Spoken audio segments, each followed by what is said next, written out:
Bismillahirrahmanirrahim. Assalamualaikum warahmatullahi wabarakatuh.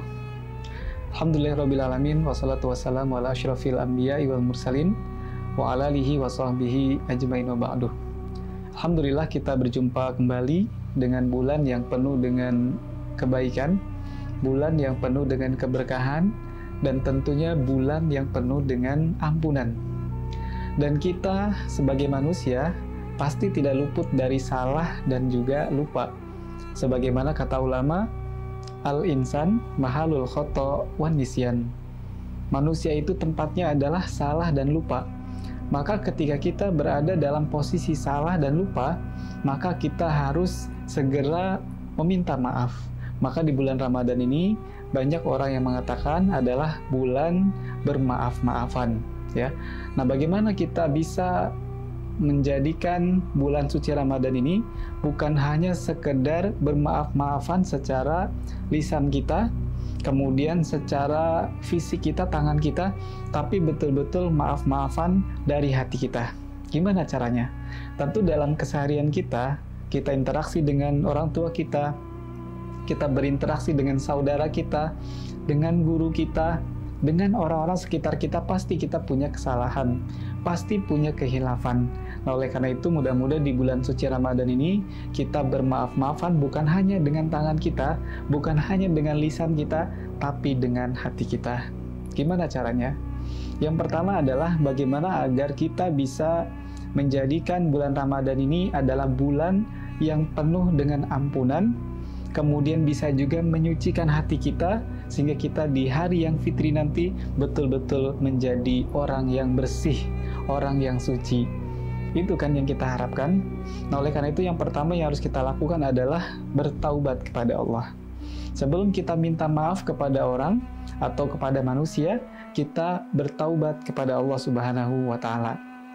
Karena Allah Subhanahu wa Ta'ala menyukai orang-orang yang bertaubat, orang-orang yang kembali kepada Allah Subhanahu wa Ta'ala. Sebagaimana Allah berfirman di dalam Quran surat Al-Baqarah ayat 222, A'udzubillahi minasyaitonirrajim. Innallaha yuhibbut tawwabina wa yuhibbul mutatahhirin.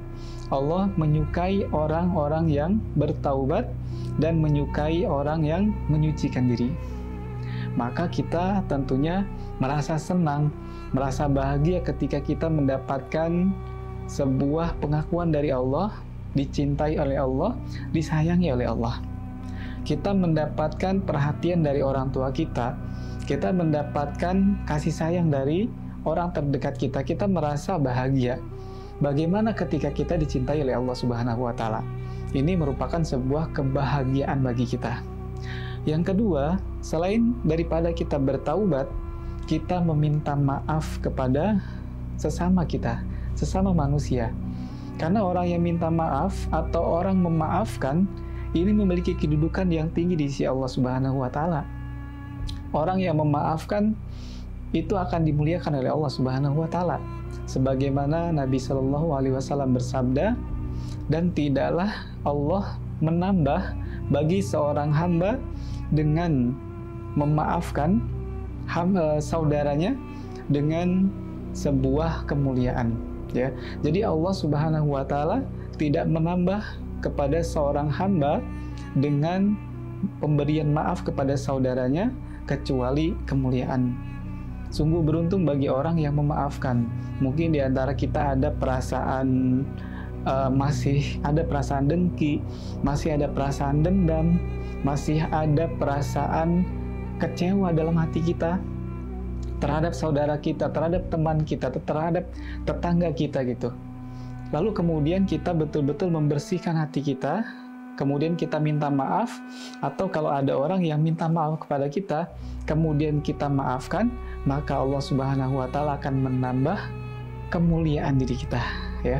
Jadi minta maaf itu bukan hanya sekedar tangan kita dengan berjabat tangan, bukan juga dengan lisan kita mengatakan minta maaf, tapi melalui hati kita. Dengan demikian, insya Allah, Allah akan memberikan kemuliaan. Allah akan memberikan kebahagiaan dalam hidup kita. Karena dengan memaafkan itu, hati kita akan menjadi lapang. Dengan memaafkan, hidup kita bisa menjadi tenang.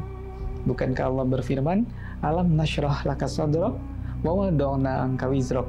Ya, ketika kita betul-betul dilapangkan dada kita, maka insya Allah kita akan menjadi lapang dalam kehidupan kita. Barakallahu fikum. Wassalamualaikum warahmatullahi wabarakatuh.